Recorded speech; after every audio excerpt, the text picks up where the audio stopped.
making headlines. The Fisheries Minister says MOU signed between the Maldives and Saudi Arabia will facilitate the export of local fish products to Saudi Arabia. The Ministry of Education reveals that the educational policies will be drafted after considering the advice from experts within the field. NHTC announces the sale of land plots in Hulumale Phase 2 for industrial purposes.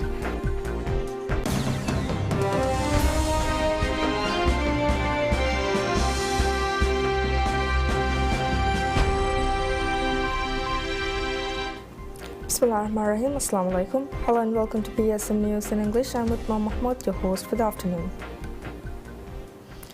Minister of Fisheries and Ocean Resources Ahmad Shyam has stated that the Memorandum of Understanding MOU signed between the Maldives and Saudi Arabia to strengthen the bilateral ties in terms of business and trade will facilitate the export of local fish products to Saudi Arabia. The MOU was signed during the official visit to Saudi Arabia undertaken by the Minister of Economic Trade and Development Mohammed Said. The visit aims to enhance the bilateral relations between the two nations in terms of trade.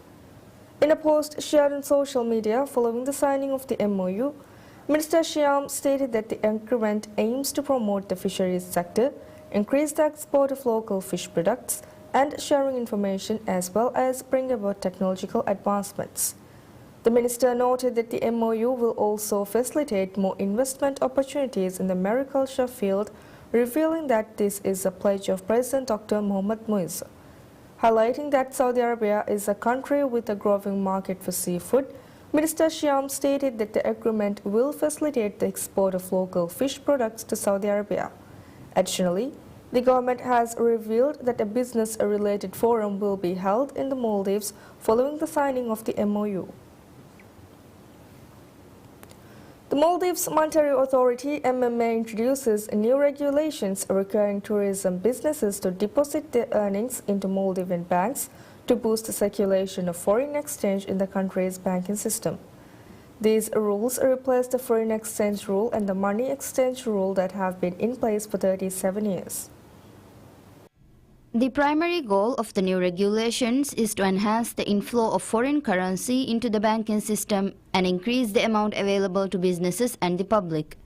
Additionally, MMA intends to boost the foreign exchange sold in the market to support its exchange rate policy. Under the new foreign exchange rules, tourism businesses are required to deposit foreign earnings into the banking system and must register with the MMA within a month of the rules taking effect.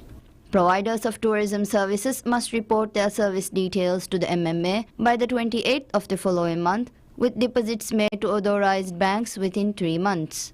Category A, which includes resorts, large hotels and tourist vessels, require a deposit of $500 per tourist. Category B, covering guest houses and smaller hotels, mandates a $25 deposit per tourist. Those unable to meet these amounts can apply for permission to deposit a lesser amount. The MMA has specified that 60% of foreign exchange entering the banking system must be sold to the MMA weekly, establishing a system to ensure banks can continuously meet foreign exchange demand. This is expected to alleviate the challenges banks currently face in accessing foreign currency.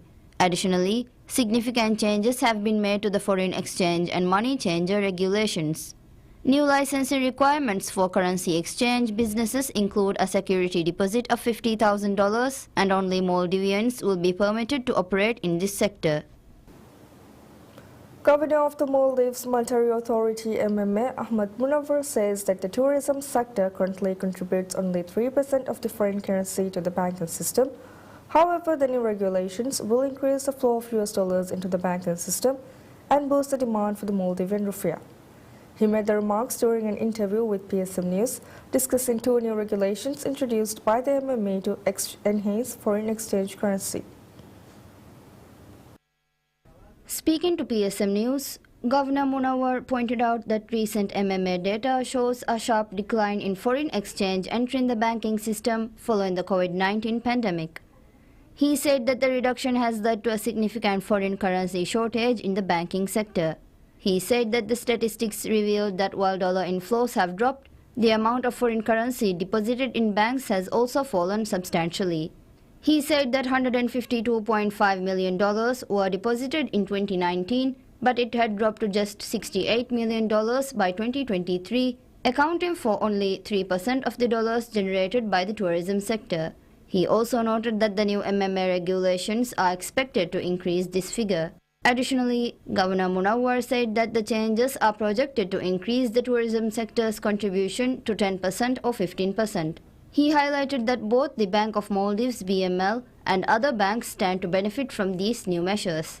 Under the updated regulations aimed at resolving the foreign exchange shortfall, he said that banks in the Maldives are required to allocate dollars for every tourist visiting the country. He said that resorts will need to deposit $500 per tourist arrival, while guest houses in the islands must deposit $25 per arrival.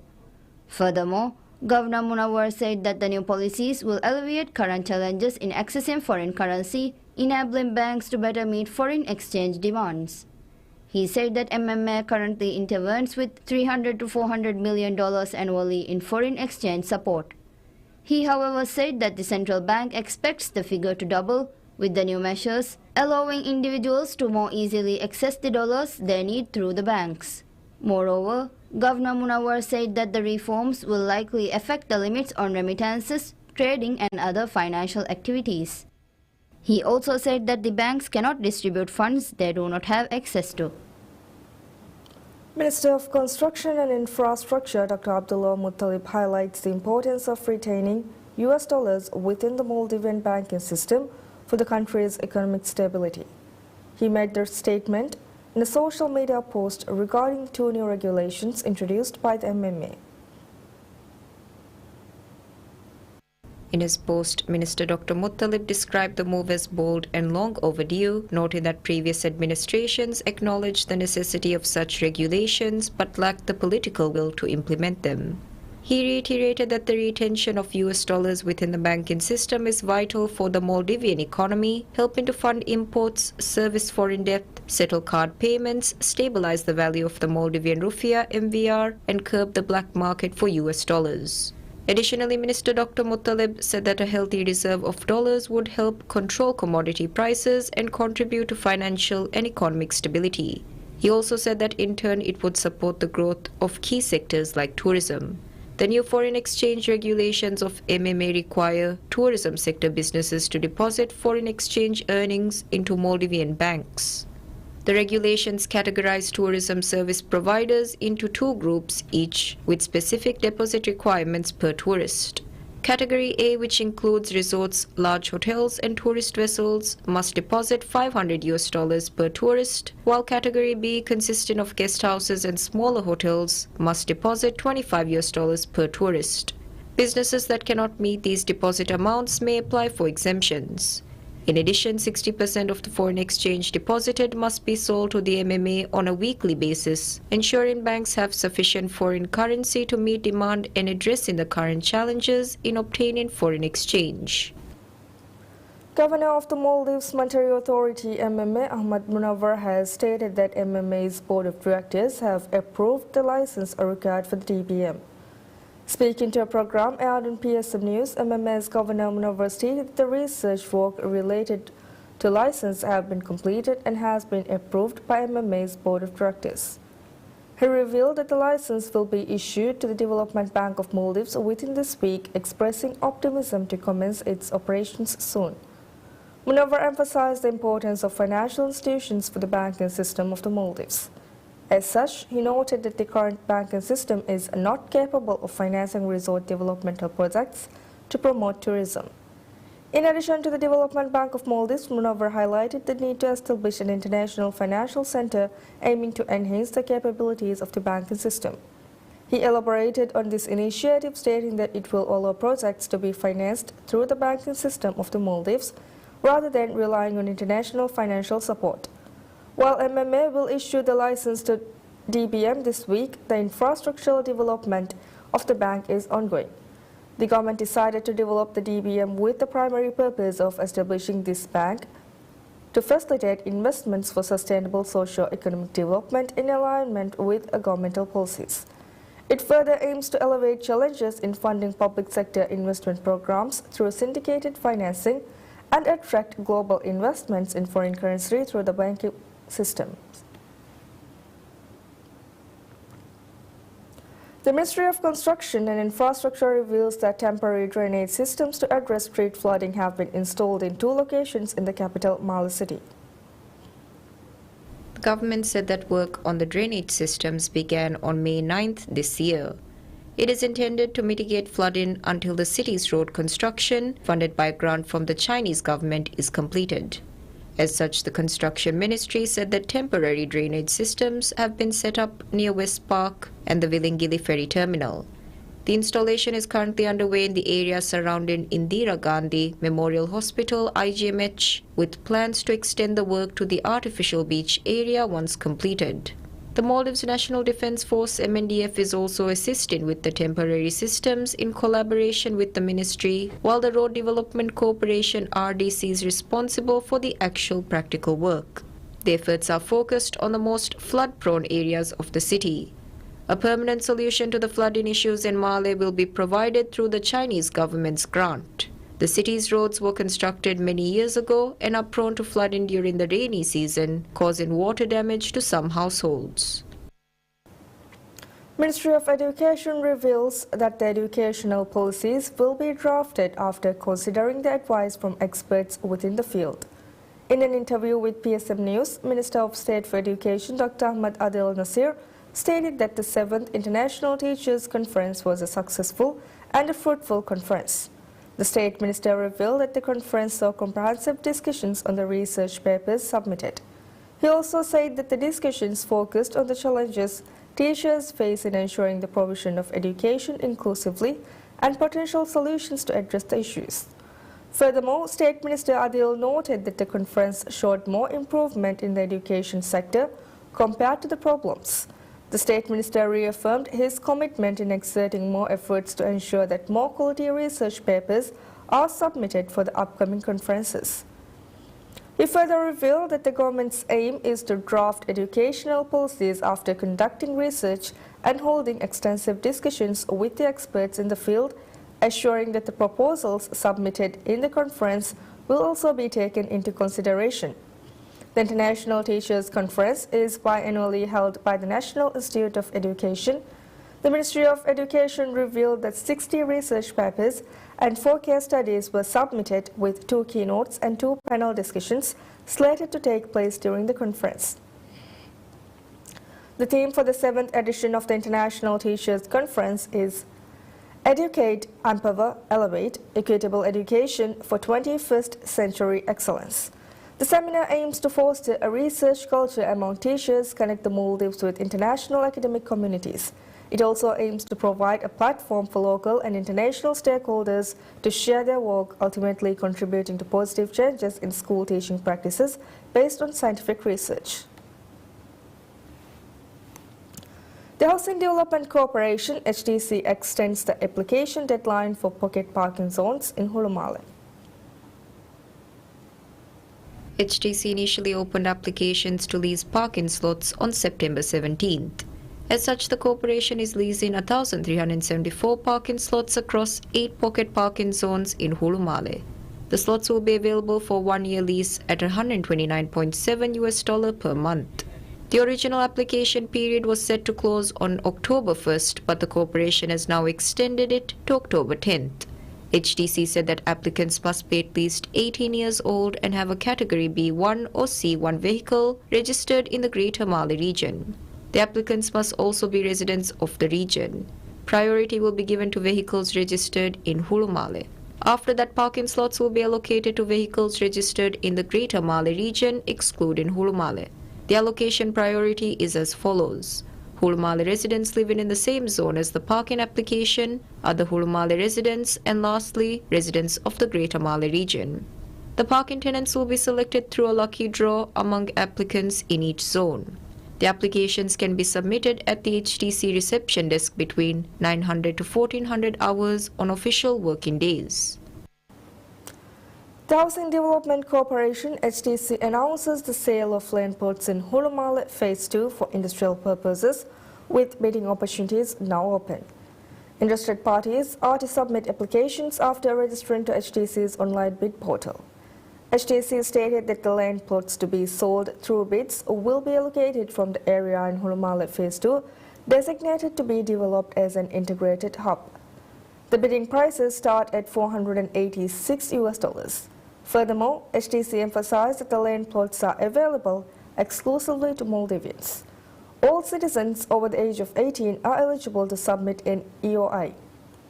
For company submissions, the company must be registered in the Maldives with 100% local ownership. The land sale process will occur in two phases. First, interested parties must submit an expression of interest. If multiple expressions of interests are submitted for the same plot, a bidding process will be held.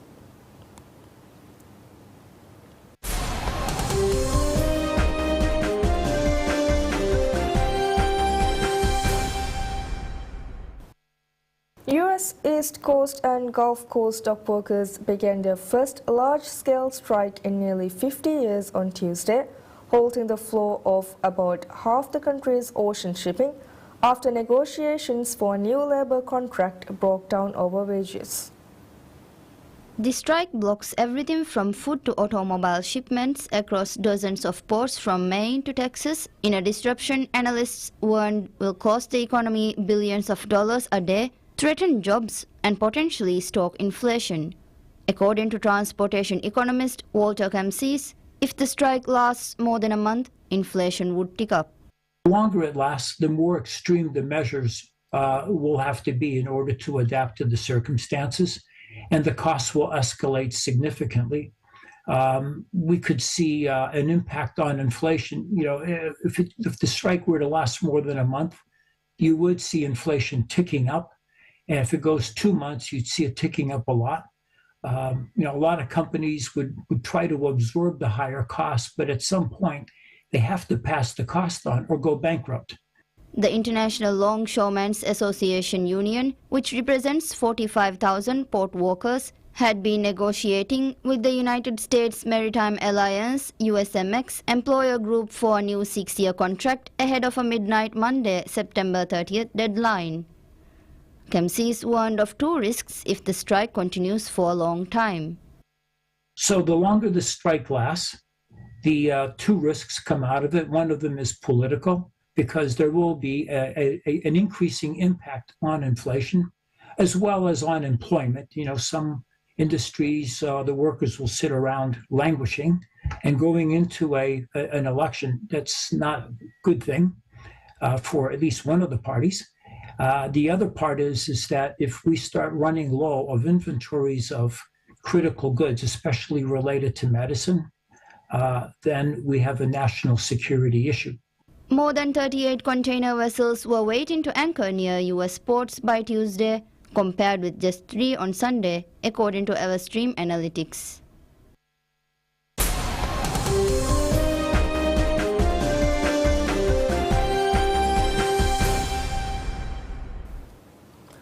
Iran's Armed Forces Chief of Staff Major General Mohammad Bagheri threatens to repeat Tehran's attack against Israel and target its infrastructure. Speaking on state TV, Bagheri said the operation would be repeated several times stronger if Israel retaliated against a missile attack by Iran earlier on Tuesday evening. He said that if the Zionist regime that has gone crazy is not controlled by America and Europe and wants to continue these crimes or wants to do anything against the sovereignty and territorial integrity, the operation will be repeated several times stronger and all their infrastructure will be targeted. He further added that Israeli citizens were not targeted even though it was totally possible. Iran fired more than 180 ballistic missiles at Israel in retaliation for Israel's campaign against Tehran's Hezbollah allies in Lebanon, and Israel vowed a painful response against its enemy.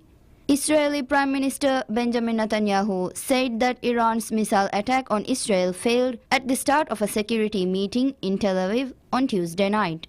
Rockets lit up the skies over Jerusalem on Tuesday after Iran fired a salvo of ballistic missiles at Israel. Alarms sounded across Israel and explosions could be heard in Jerusalem and the Jordan River Valley after Israel piled into bomb shelters. A senior Iranian official told that the order to launch missiles at Israel had been made by the country's supreme leader Ayatollah Ali Khamenei. The official noted that Khamenei remains in a secure location.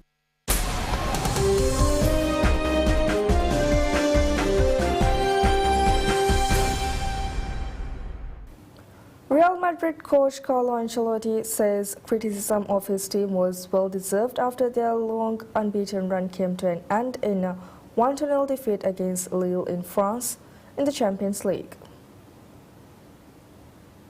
It was Real's first defeat in 37 games in all competitions since January and their first in the Champions League since losing to Manchester City in the semi-finals in May 2023. Ancelotti shrugged off concerns about the potential consequences of the defeat in the new format of the Champions League, which now features 36 teams all together in one pool. He said that the sadness comes from the feeling given off by the team. Madrid has beaten VfB Stuttgart 3-1 in their opening game 2 weeks ago, but joined the likes of Barcelona, Paris Saint-Germain, PSG, Bayern Munich and Atletico Madrid in having lost one of their first 2 matches. The top 8 teams in the standings after every team has played 8 games will advance directly to the last 16. The remaining places in the last 16 will be taken by the winners of playoffs between the teams finishing from 9th to 24th.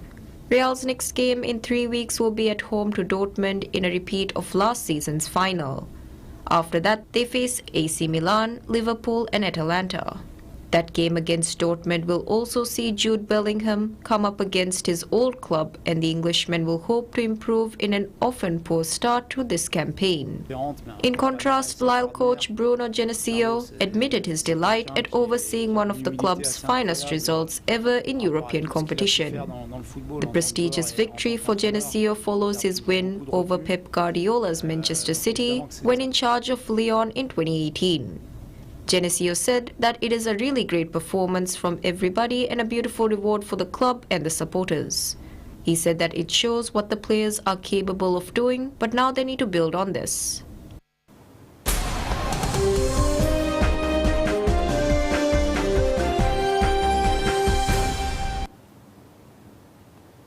Actor Johnny Depp shows off his artistic side with his new exhibit, A Bunch of Stuff, in New York City. Actor Johnny Depp has compiled his artwork for an immersive and experimental exhibition in New York City. The pieces will give visitors an intimate exploration of Depp's art, ranging from his early 20s to the present day. The idea really was to kind of walk people through periods and experiences that everything represents a particular period, moment, you know, just like tattoos. Depp's drawings, sketchbooks and paintings explore numerous styles including expressionism and surrealism. On view are never-before-seen artworks in both physical and digital form. Some of the most prominent works include intimate portraits of family members and friends like his mother Betty Sue and Marlon Brando. Here's the weirdest thing for me. I mean, I walk past these things that I've spent so many years with. Some of them, like, that I was so stubborn painting them, like this Death by Confetti. I think I painted him probably 7 or 8 times. Just painted over and kept going over and over and over and until it got there. So I remember when I look at these things, I remember every little ink pen. I remember writing these things. I remember all of it. I remember every brushstroke mark, you know. The exhibition's layout mimics a maze with rooms flowing into one another, inspired by the interiors of Depp Studios. The heart of the exhibit, the black box, blends art and animation, displaying ever-shifting visual assemblages of Depp's work, accompanied by musical score and Depp's musings. The exhibition was created by Bauart in collaboration with Pantheon Art and TAIT. It will open on October 4th at the Starrett Lake building in West Chelsea. That's it for now. Thank you for watching. Have a pleasant day ahead. Bye-bye.